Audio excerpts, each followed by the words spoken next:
नमस्कार विद्यार्थी मित्रांनो, आज आपण इयत्ता 10वीच्या अभ्यासक्रमातील एक अत्यंत अर्थपूर्ण व विचार करायला लावणारी कविता मनक्या पेरेन लागा समजून घेणार आहोत. आधुनिक काळातील कवी म्हणून ओळखले जाणारे वीरा राठोड यांचा जन्म 1980 साली झाला. त्यांची सेन साई वेस ही बंजारा भाषेतील प्रार्थना व पिढी घड्याळी वाते ही बंजारा भाषेतील कविता संग्रह प्रकाशित आहे. त्यांच्या पहिल्याच कविता संग्रहाला दिल्लीच्या भारतीय साहित्य अकादमीचा राष्ट्रीय अकादमी युवा पुरस्कार 2015 साली मिळाला. त्यांच्या साहित्य लेखनामध्ये भटके, विमुक्त, वंचित, दलित लोकांच्या प्रश्नावर त्यांनी लेखन केले आहे. वीरा राठोड यांच्या मनक्या पेरेन लागा या बंजारा भाषेतील कवितेचे कवी विनायक पवार यांनी मराठी भाषेत रूपांतर केले आहे. कवीला व्यक्त होताना भाषेचा अडसर नसतो.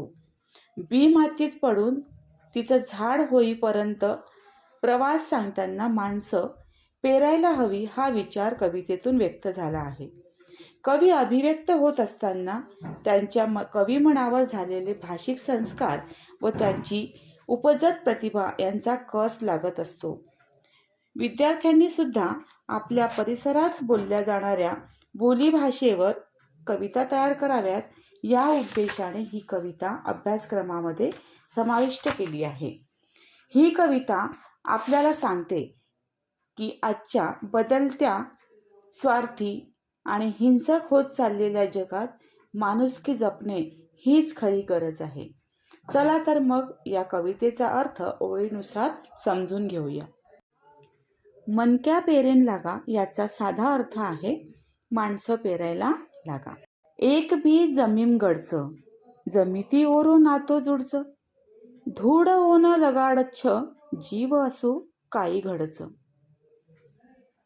पाणी पावस उंदाळो वरसाळो, आंधी आंघोळो दुष्काळ येती लडचं, एक दन ओन झाड करणं छोडचं, चालो आपण बी मनक्या पेरेन लाग जावा. ह्या वीरा राठोड यांनी लिहिलेल्या बंजारा भाषेतील कवितेचं कवी विनायक पवार यांनी मराठी भाषेत रूपांतर केलं आहे. तर विनायक पवार यांनी लिहिलं आहे की माणसं पेरायला लागू, म्हणजेच एक बी मातीत पडतं, मातीशी त्यांचं घट्ट घट्ट नातं जडतं, माती त्याला लावते जीव, अशी काय घडते, ऊन वारा पाऊस पाणी वारं वावधानं, दुष्काळाशी लढते, एक दिवस त्याला झाड करूनच सोडते. चला आपणही माणसं पेरायला लागू. तर या कवितेचा अर्थ आता आपण बघूया. कवी सांगतात की एका छोट्या जमिनीत जर योग्य बी पेरलं आणि त्याला पाणी, पाऊस, वारा मिळाला तर त्यातून नवीन जीव उगवतं. जसं निसर्गात बी रुजतं तसेच समाजात माणुसकी रुजली तर सुंदर समाज निर्माण होईल, असा या ओळीतील अर्थ अपेक्षित आहे.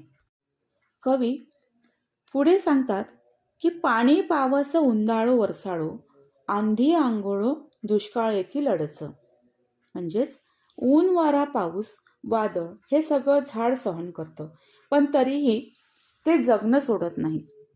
यातून कवी सांगतात की माणसांच्या आयुष्यात सुद्धा दुःख, संघर्ष, अपमान येतातच, पण तरीही मनुष्याने माणुसकी सोडू नये, संवेदनशीलता जपली पाहिजे, हेच खरे माणूसपण आहे. कवी पुढे म्हणतात, एक दन ओन झाड करणंच छोडचं, चालो आपण बी मनक्या पेरेन लाग जावा. आजच्या या जगात माणूस माणसापासून दुरावतो आहे. स्वार्थ, द्वेष, अहंकार वाढतो आहे. म्हणूनच कवी आव्हान करतात की आता आपण फक्त झाड नाही तर माणसं पेरायची वेळ आली आहे. माणुसकीची बीजं पेरली तरच समाज टिकेल, नाहीतर समाज विभक्त होईल.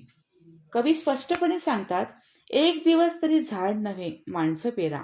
याचा अर्थ असा की आजच्या काळात फक्त विकास, पैसा, तंत्रज्ञान नव्हे तर माणुसकी, प्रेम, सहकार्य हेच खरे माणुसकीचे बी आहे. विद्यार्थ्यांनो, मनक्या पेरेन लागा ही कविता फक्त अभ्यासासाठी नाही तर आयुष्यासाठी खूप महत्त्वाची आहे. चला तर मग आपण सगळे मिळून या जगात माणुसकी पेरूया, प्रेम वाढवूया आणि सुंदर समाज घडवूया. धन्यवाद.